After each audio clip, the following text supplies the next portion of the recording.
Ini perjalanan kita menuju Kota Tua, dan kita akan berkunjung ke Museum Fathahillah Jakarta. Pastinya kalian sudah tidak asing dengan tempat ini, karena tempat ini banyak menyimpan sejarah mengenai kota Jakarta.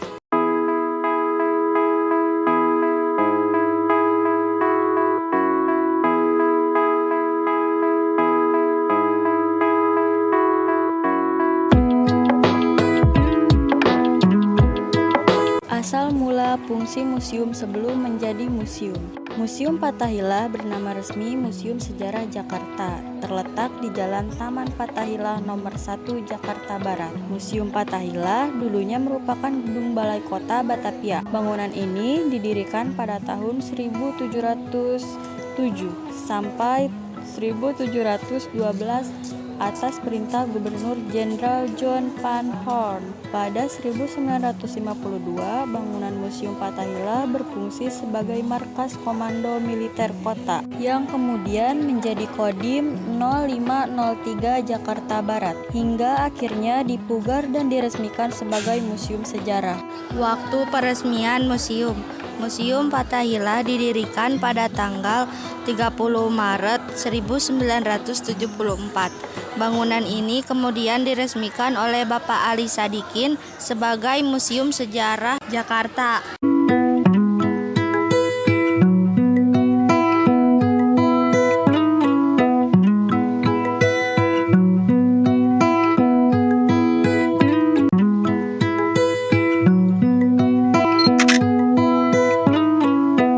Meriam Cirebon atau Cetbang bergaya barat berasal dari meriam perangi Turki yang datang ke Nusantara setelah tahun 1460.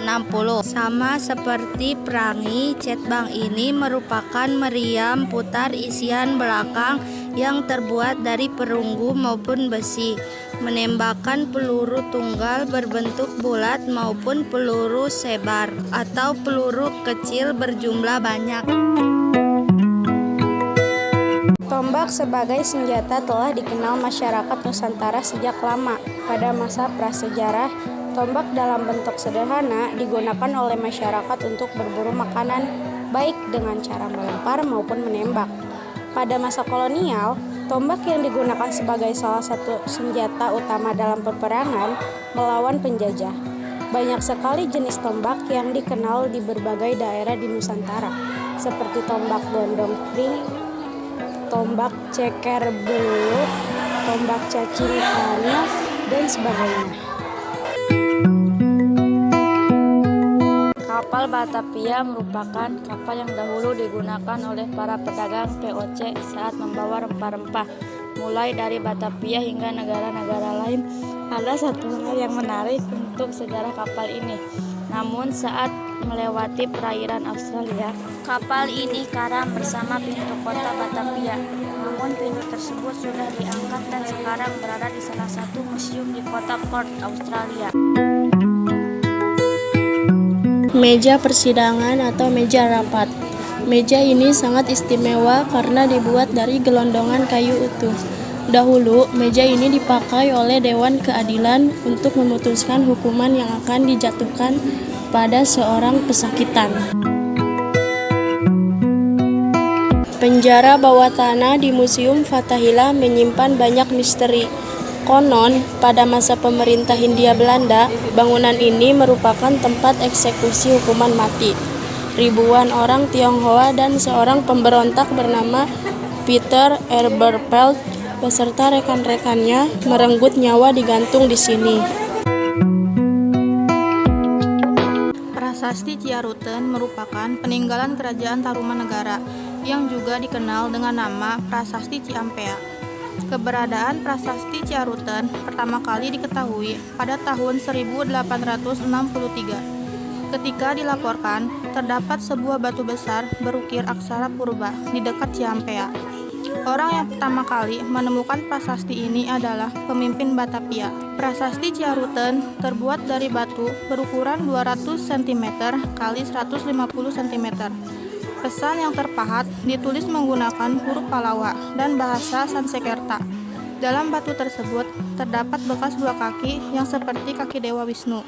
ialah kaki yang mulia Sang Purnawarman, Raja Tarumanegara. Sumur Balai Kota dibuat pada awal abad 18.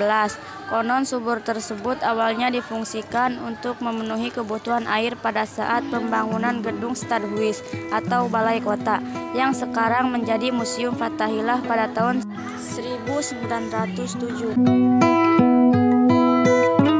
Miniatur kursi rumah-rumah bangsawan di Batavia pada abad ke-19 umumnya dihiasi dengan ornamen berbahan dasar kayu. Hiasan kursi ini sendiri merupakan tren baru di Batavia pada masa itu. Gayanya dikenal dengan istilah gaya Rapies yang mengacu pada Thomas Stanford Rapies, Gubernur Batavia pada awal abad ke-19. Bentuknya sangat indah dengan penyangga bagian belakang yang melengkung sempurna. Bentuk kursi yang apik memperlihatkan status kepemilikannya yang tinggi pula pada masa itu.